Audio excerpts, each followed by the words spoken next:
Alors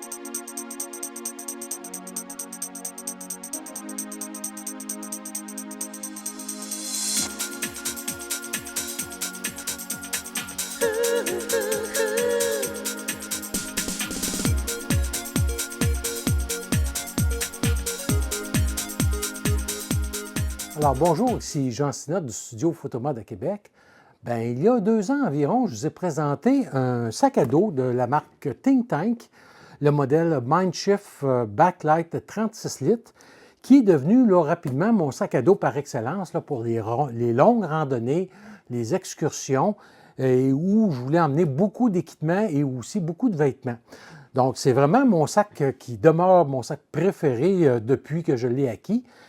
Mais souvent, lorsque je vais quitter pour des randonnées un peu plus courtes ou que je veux emporter beaucoup moins d'équipement, je regardais pour un sac beaucoup plus petit et à peu près dans le même style. Et c'est ça que je vous présente aujourd'hui, soit le petit frère du Backlight à 36 litres qu'on appelle le Backlight Sprint.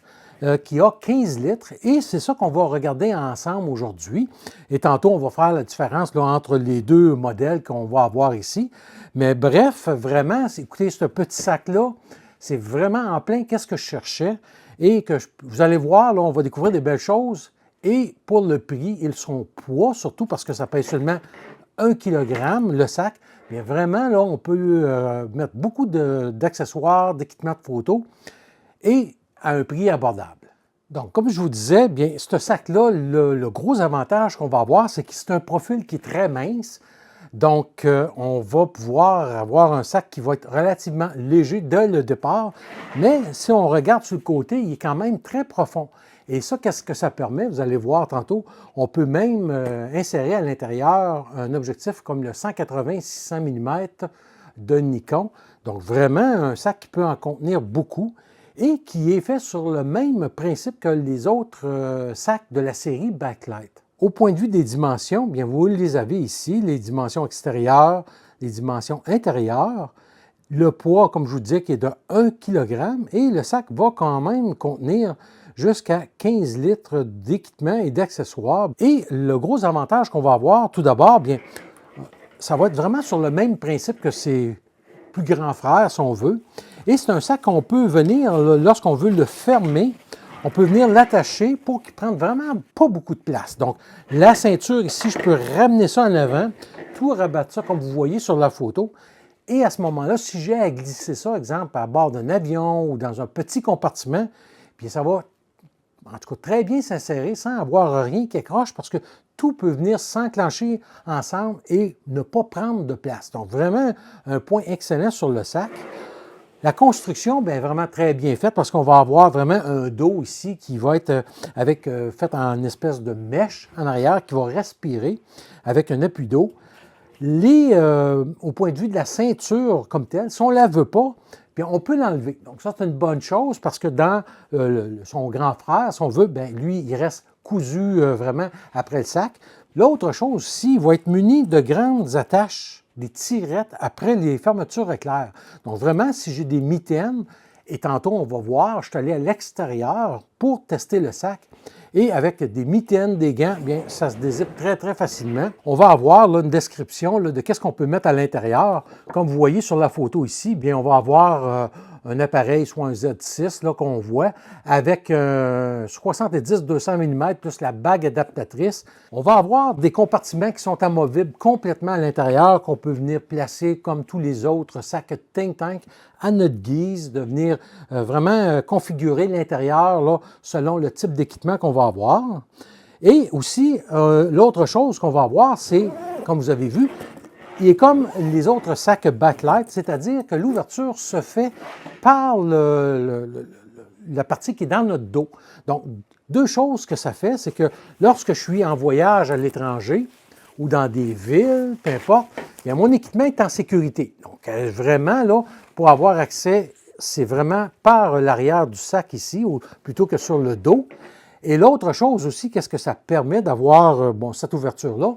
Si je me retrouve en forêt ou à quelque part que je veux mettre mon sac au sol, parce que vous allez voir qu'on peut utiliser le sac à la ceinture pour aller à l'intérieur, Mais si je veux le déposer au sol, mais plutôt que de mettre la partie que je vais mettre dans mon dos par la suite, puis d'ouvrir de ce côté-ci, bien, je vais mettre la partie extérieure qui va me permettre de conserver au sec ou à l'abri de la neige ou encore de la boue, bien avoir accès à mon sac et pouvoir aller chercher mes trucs. Et à ce moment-là, de conserver toujours la partie que je me mets dans le dos très sèche. Donc, vraiment, c'est un autre truc qui est pareil comme les autres sacs de la série Backlight. On va avoir une poignée ici qui, pour venir transporter notre sac, est vraiment l'idéal lorsqu'il est tout refermé, comme je vous parlais tantôt. On va avoir des sangles de compression de chaque côté avec 2 grandes pochettes. Et ça, c'est vraiment très utile parce que, je vous montre à l'instant, qu'est-ce qu'on peut insérer. On va pouvoir venir mettre, si je pars avec un trépied, par exemple, comme là ici, j'ai mon petit trépied en carbone par excellence que je veux apporter. Donc, je peux venir ici, venir sur un côté et venir mettre mon trépied. Je vais avoir mes courroies pour venir le garder en place ici, qui sont ajustables. Et même chose sur l'autre côté ici, une fois que je veux, parce que c'est extensible aussi, l'ouverture ici, donc je peux venir le mettre plus grand ou plus petit, mais je vais avoir quand même une bonne bouteille d'eau que je peux venir mettre ici, ou de café, et ça rentre très facilement, comme vous voyez là. Et là, je n'ai même pas été encore à l'intérieur du sac. Donc vraiment des compartiments là, superbes au niveau de l'extérieur du sac. Et en plus de ça, on va avoir ici sur le dessus une autre petite pochette qu'on peut venir mettre, par exemple, si admettons j'ai un passeport ou des clés ou des trucs comme ça. Donc, je peux venir l'insérer ici. Ça pourrait être une carte aussi. Bref, on va avoir ça. Et l'autre chose qu'on va avoir, ça va être une pochette qui est ici, à l'extérieur, qui va, elle, nous donner une capacité de venir mettre soit une tuque, des gants, et même une petite coquille là, que je vais vous montrer tantôt, là, que je mets ici à l'intérieur. Donc, vraiment, ça va rentrer. Et l'autre chose aussi, c'est qu'on va avoir des boucles ici qui nous permet, encore une fois, de venir, si on désire, et moi j'en ai toujours de ça, des mousquetons que je vais venir insérer ici. Donc, je peux venir mettre d'autres accessoires, une corde, parce que des fois, je vais descendre sur le bord d'un ravin, sans être des ravins extrêmes, mais par mesure de précaution, rendu à mon âge, puis on fait attention, et à ce moment-là, je peux m'emmener une corde là, pour être bien sûr. Donc, vraiment, je vais pouvoir mettre des mousquetons, et c'est de quoi là, qui est vraiment excellent. L'autre chose qui est fournie avec le sac, on va avoir toujours la housse ou le raincoat, la housse imperméable pour venir protéger notre sac si on va dans des endroits là, très pluvieux ou encore très poussiéreux. Moi, écoutez, jusqu'à maintenant, je n'ai pas eu à utiliser là, la housse dans aucun de mes sacs. Je suis allé dans la neige, dans l'eau, je n'ai jamais eu de problème. Sauf que c'est bon d'avoir ces housses-là et ils sont amovibles. Donc, vraiment, s'il devient mouillé, je me suis allé à la pluie, ou est très sale, que je rendu à la maison, je le lave, ou à l'hôtel quand on est en déplacement, bien, je vais être en mesure de l'accrocher le lendemain, que ça sèche, et de repartir avec mon sac, plutôt que de n'avoir certains modèles qui sont cousus à même le sac, et je remets ça mouillé dans le sac. Donc, vraiment, encore là, la housse est fournie avec le sac, comme tous les produits, le Think Tank. Pour ce qui est des couleurs, bien, on peut l'avoir dans le gris charcoal, comme celui-ci que je vous présente aujourd'hui, ou encore, comme vous voyez sur la photo, on va l'avoir en vert. Et peu importe la couleur qu'on désire, bien écoutez, le prix est de 199,99 $. Donc vraiment un prix très avantageux et pour, je vous le dis, pour une qualité de ce sac-là. Et n'oubliez pas que tous les sacs chez Think Tank sont garantis à vie. Donc, si vous avez un problème avec votre sac, bien, on écrit à Think Tank et eux vont décider s'ils le font réparer ou si vous le remplacent. Donc, voilà une chose qui est importante et je vous mets ici comment on va aller enregistrer notre sac en ligne chez Think Tank. Comme ça, c'est plus facile par la suite si on a besoin d'un service après-vente. Personnellement, jusqu'à présent, tous les sacs que j'ai, n'ai jamais eu besoin de service avec ces sacs-là. Écoutez, j'ai un Think Tank que souvent vous me voyez avec aussi, plus pour un milieu urbain, soit un Streetwalker Hard Drive version 2.0 qui a vu la guerre, si on peut dire. Puis, écoutez, j'ai encore les mêmes fermetures à éclair qu'au départ et le sac est encore là, en très bon état. Donc, vraiment, Think Tank est excelle là, dans la fabrication non seulement des sacs, mais dans la qualité et durabilité du produit. Concernant les accessoires qu'on peut avoir pour ces sacs-là, en tout cas, moi, j'en utilise peu, mais ceux que j'ai sont vraiment très efficaces. Bien, tout d'abord, je vais avoir des pochettes ici. Ce sont des pochettes pour mettre nos cartes mémoire. Il y en a différents modèles chez Think Tank et on va en avoir soit avec beaucoup de compartiments ou moins de compartiments. Et bon, on peut en avoir même qui sont équipés de fermeture éclair. Donc, vraiment, on va avoir là, des pochettes pour nos cartes mémoire. Donc, et moi, le petit truc que je fais, parce que des fois, on se retrouve avec des cartes qu'on a utilisées, puis d'autres qu'on n'a pas utilisées. Donc, moi, tout simplement, qu'est-ce que je fais? C'est que mes cartes qui ont été utilisées, bien, je les mets à l'envers dans la pochette. Donc, qu'est-ce que je fais tout simplement? C'est qu'au lieu d'avoir l'étiquette avec le nombre de gigs, bien, je vais la mettre à l'envers. Comme ça, à ce moment-là, je sais que cette carte-là a été utilisée et les autres qui ont l'étiquette avec le nombre de gigs vers moi, bien, ce sont des cartes qui sont formatées, prêtes à être employées sans aucune photo. Et l'autre chose que je vous conseille aussi, ça va être les pochettes EDC, que je vous ai déjà parlé autrefois. Et celle-ci, c'est le modèle 10. Donc, l'avantage de cette pochette-là ici, bien, c'est que je vais pouvoir venir mettre un paquet d'accessoires sans avoir à transporter ou à transférer de sac en sac à chaque fois. Donc, si je rouvre ici, vous allez voir que ici, là-dedans, je vais avoir un adaptateur pour mes têtes à trépied. Je vais avoir, parce que j'utilise parfois des harnais Cotton Carrier, bien, je vais avoir un bouton d'attache, toujours de rechange au cas où. Je vais avoir un réflecteur pour flash que je vais utiliser ici, un élastique pour mettre après mes têtes de flash pour pouvoir mettre des gels.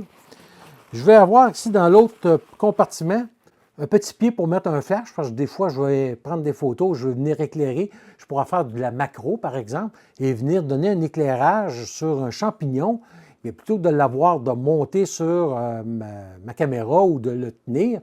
Et souvent, je vais m'en servir pour déposer mon flash et avec mon Godox X Pro, par exemple, bien, je vais pouvoir le déclencher. Donc, toujours très pratique d'avoir ce petit pied-là. Je vais avoir aussi un couteau multi-pince, donc mon couteau ici qui est vraiment très utile. J'ai un briquet et ici, là, normalement, j'ai ma lampe LED. Donc, cette lampe-là est présentement sur la charge et normalement, je la retrouve ici et je vais avoir ma petite clé que je vais venir mettre ici à l'intérieur. Donc, voilà.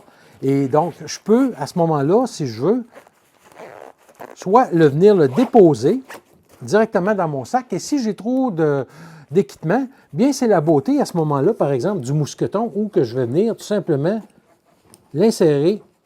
Et voilà, il va être après mon sac à l'extérieur ici.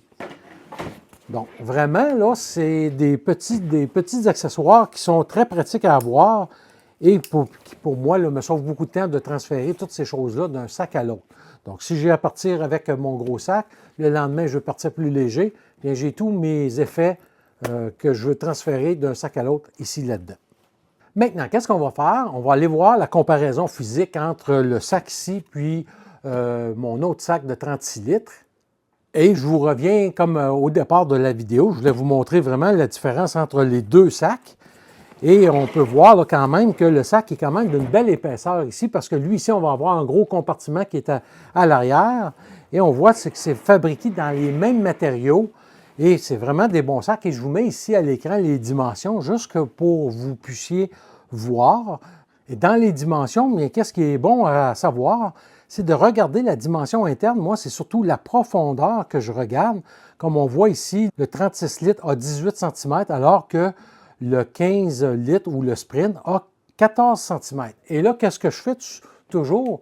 C'est que je vais prendre mon exemple ici, j'ai mon Z9, puis je vais venir mesurer la hauteur. Donc, je peux voir, là, des fois, je peux rajouter de quoi, à combien de centimètres que je suis, et on voit que je suis à 15 cm. Donc, ça veut dire que mon Z9 est un peu serré pour embarquer dedans, sauf que vous allez voir que quand même, je peux le mettre à l'intérieur sans aucune difficulté. Et je vous dis, le petit truc, c'est qu'on a une partie ici qui est plus ronde, donc qui va être moins profonde de ce côté ici. Donc, ça va être moins profond de ce côté ici, mais ici, ça va être beaucoup plus profond.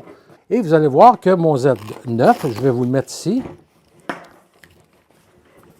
Je ne sais pas si vous êtes en mesure de voir, mais tantôt, je vais vous faire un plus gros plan.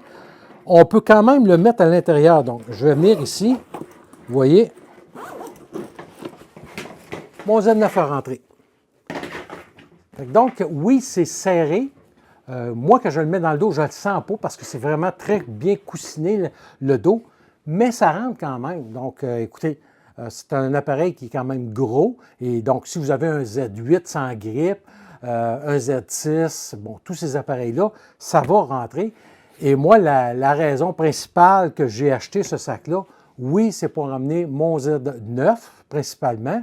Parfois, je veux partir sur un nowhere et partir léger. Bien, à ce moment-là, le Z50 pour moi va être vraiment l'idéal, ou encore aujourd'hui, je prends mon Z30 et je peux emmener quelques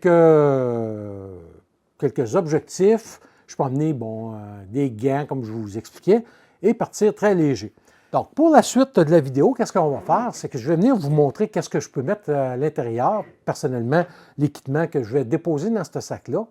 Et par la suite, comme je fais toujours, j'aime bien ça, vous démontrer sur le terrain vraiment l'utilisation que j'en fais, et je vous reviens pour la conclusion. Donc, je vous montre ici l'intérieur de mon sac. Donc, tout d'abord, que je vais avoir ici, comme je vous disais tantôt, je vais avoir une petite doudoune qu'on appelle, donc vraiment qui va aller en dessous de ma coquille. Donc, vraiment, ça rentre ici dedans. Et je vais avoir ici aussi une tuque là, pour lorsqu'il fait plus froid. Donc, si je pars en journée, puis ça se rafraîchit, bien, je peux à ce moment-là avoir quelques vêtements où je peux mettre aussi un lunch. Donc, ça va être ça que je vais avoir. Les deux pochettes de côté, je vous ai montré tantôt avec le trépied et la bouteille d'eau. Ici, sur le dessus, bien, je vais avoir, qu'est-ce que je vous expliquais au point de vue de mes cartes mémoire. Donc, je vais avoir mes cartes mémoire qui sont ici.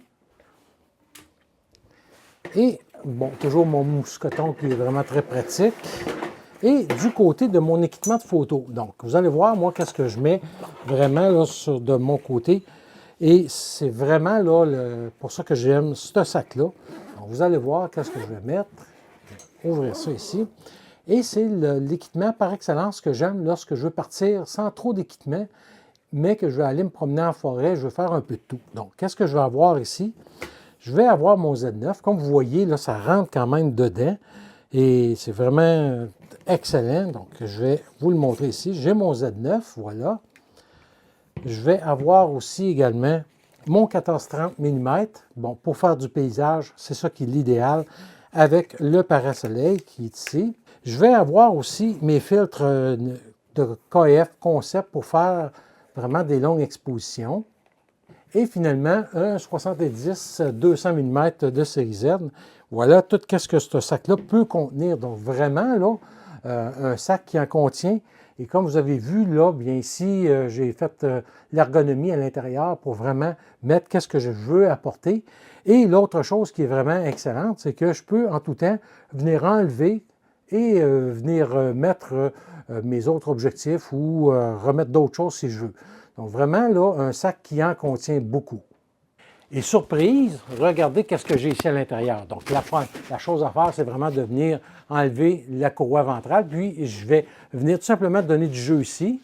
J'enlève mon sac, et qu'est-ce que j'ai à l'intérieur?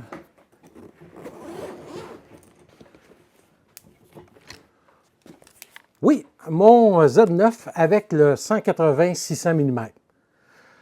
Donc, écoutez, pour moi, c'est vraiment idéal parce que, et comme vous voyez là, ici, là, j'ai enlevé tout simplement tous les compartiments intérieurs et je fais tout simplement venir le glisser ici, comme ça. Et vous voyez, ça rend amplement et j'ai de la place. Et pour moi, là, c'est vraiment une belle découverte parce que parfois, je veux partir juste aller faire quelques oiseaux. Je ne veux pas emmener tout mon équipement, je veux seulement emmener ça ici, mon petit trépied avec ma tête gimbal ou une tête rotule ou uniquement un monopode aussi. Donc, c'est fabuleux, je vous le dis, là, et on ne sent absolument rien, là, vraiment, de toute beauté.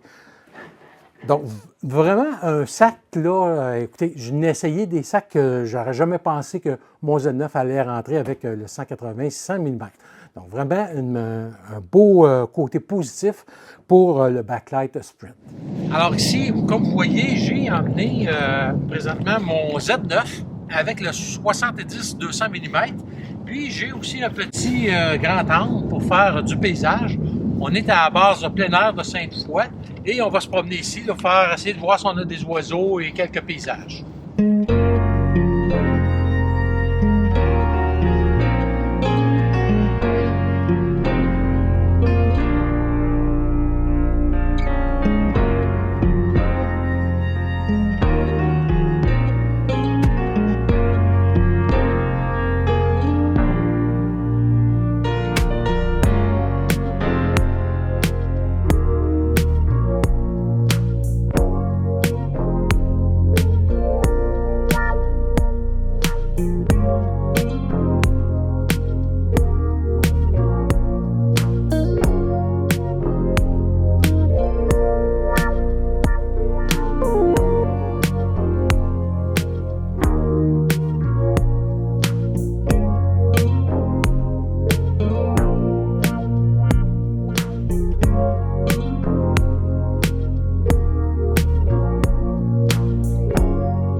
Alors, si je veux accéder à mon sac sans l'enlever, qu'est-ce que je fais? J'ai ma petite courroie qui est ici, là, ventrale. Donc, et ensuite de ça, ce que je vais faire, c'est que je vais donner un peu de jeu ici à mes deux courroies.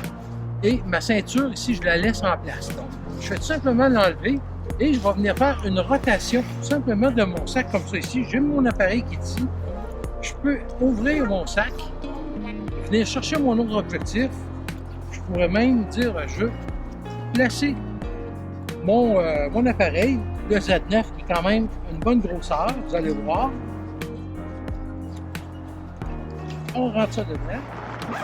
Là, et je vous le dis, là, c'est gros le Z9. Puis, vous voyez, après ça, j'ai tout simplement à le virer. Voilà. Et j'ai tout simplement à ce moment-là remettre ma petite courroie ventrale ici. Prendre mes deux courroies qui sont ici. Moi, j'aime bien me pencher de même pour la faire coller dans le dos, comme ça. Et j'ai tiré, comme vous voyez, très très simple. Comme on vient de voir, on a vu son utilisation à l'extérieur, on a vu qu'est-ce qu'on peut mettre à l'intérieur jusqu'à un Z9 monté du 180-600. Écoutez, moi, c'est vraiment un sac polyvalent, un sac parfait lorsqu'on veut faire de courtes randonnées, pas nécessairement aller loin, longtemps, ou qu'on a besoin des vêtements supplémentaires. Là, à ce moment-là, je vais opter pour son plus grand frère, celui-ci, qui est le 36 litres. Mais sinon, écoutez, pour les randonnées de tous les jours, aller faire de la photo en milieu urbain, on veut garder une sécurité pour ne pas avoir donné accès de l'extérieur de notre sac. Donc vraiment, le Backlight Sprint, moi, je vous le conseille. Là, ça faisait longtemps que je cherchais un sac que je pouvais mettre un Z9 dedans, tout en étant petit. Et en plus de ça, comme on a vu, bien, je peux mettre le 180-600 monté sur le Z9. Donc, c'est difficile à battre au niveau de la capacité de ce sac-là. Donc, vraiment, en tout cas, moi, je vous le conseille, ceux qui cherchent un sac à prix abordable. Et je vous dirais qu'avec son grand frère, avec le 36 litres, bien, ce sont mes deux sacs préférés maintenant, là, selon le type de randonnée que je vais faire. Et ils sont vraiment de la même qualité. C'est un autre point fort de chez Think Tank. Et vraiment, là, à ce moment-là, on ne se trompe pas. Donc, si parfois vous avez déjà le 36 litres ou ils en font dans d'autres dimensions de celui-ci, bien, et vous voulez un plus léger, bien, écoutez, celui-ci est vraiment excellent. On peut mettre des bouteilles d'eau, tout ça. Le fond est coussiné aussi, donc si on le dépose, ce n'est pas directement sur la surface dure. Donc vraiment un très, très bon sac. Et comme d'habitude, bien, si vous avez des questions, des commentaires, bien, vous pouvez les laisser ici, ça va me faire plaisir d'y répondre. Et je vous reviens là aussi prochainement avec des nouveaux produits Godox qui vont arriver prochainement. On a toute une série de nouvelles boîtes à lumière à profil plus mince. Donc, pour ceux qui ont des espaces studio plus restreints, donc ça va être une belle série. J'ai 3 boîtes qui s'en viennent. Donc, je vais faire une capsule sur chacune de ces boîtes-là et qu'on va pouvoir tester avec les boîtes conventionnelles et aussi chez Viltrox, dont le 20 mm 2.8 pour monture Nikon, donc qui s'en vient aussi, qui je vais encore là venir vous présenter avec certains tests. Donc, d'ici la prochaine capsule, bien, je vous souhaite des bonnes photos et on se revoit là, très prochainement.